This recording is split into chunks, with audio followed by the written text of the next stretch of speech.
সেই তখন থেকে ডাকছি শুনতে পাচ্ছিনি? মন খারাপ করে বসে আছিস, কি হয়েছে? তোমার কথাই ঠিক ছিল আব্বা, আমি অনেক বড় ভুল করে ফেলেছি। কেন, কি হয়েছে? মহাজন আমার টাকা মেরে দিয়ে চলে গেছে, আমি পাওনাদারদের টাকা দিতে পারছি না। তুহিনার অ্যাকাউন্টে যে টাকা রেখেছিলাম ও আর ওর মা বলছে নাকি সেই টাকা দেবে না, ওটা নাকি ওর ভবিষ্যৎ। আমি এখন কি করব? এতগুলো টাকা আমি কোথায় পাবো? কেন দেবে না? ওগুলো তো তোর টাকা। চল আমি গিয়ে দেখছি।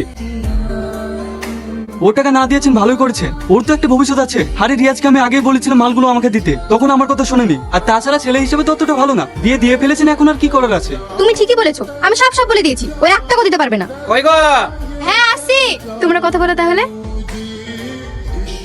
আরে তুমি অত চিন্তা করছো কেন? আমি তো আছি। তুমি দেখি কি হবে, তোমার তো বউ আছে। বউ আছে তো কি হয়েছে, আমি তোমাকে বিয়ে করব। আর তাছাড়া আমার তো দুটো বাড়ি, তোমাকে নিয়ে আরেকটা বাড়িতে থাকবো। বুড়ি একটু বাইরে আয়। কি ব্যাপার আপনারা? এসব কি শুনছি মা? তোমার স্বামী এখন বিপদে পড়েছে, এখন তো তোমাকেই ওর পাশে থাকতে হবে। তোমার অ্যাকাউন্টে বলে টাকা রেখেছে, তুমি নাকি দেবো না বলিস? ঠিকই বলেছি, আমি কোনো টাকা পয়সা দিতে পারবো না। ও টাকা তোমার মানে ওই ইনকাম করে তোমার অ্যাকাউন্টে রেখেছে, আর ওই টাকা তোমার হয়ে গেল?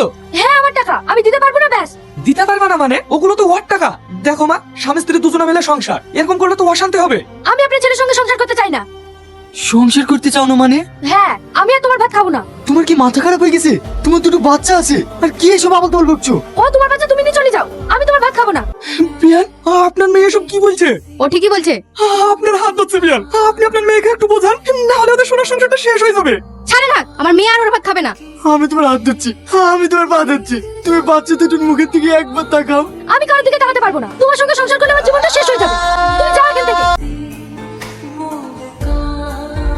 মানুষ এখন কতটা খারাপ হয়ে গেছে। বুবু, এখন ছেলেটা কোথায় থাকে? কোথায় আর থাকবে? ব্যবসাপাতি সব নষ্ট করি একটা লরিতে কাজ করতো, অ্যাক্সিডেন্ট করে মাজাটা ভেঙে যাওয়ার পর যা কিছু ছিল চিকিৎসা করতে যেয়ে শেষ হয়ে গেছে, এখন ভিক্ষা করে বেড়াই। তুই? আমি ওই বাড়ি ছেড়ে চলে এসেছি। চলে এসছো মানে? এ বাড়িতে তোমার থাকা হবে না।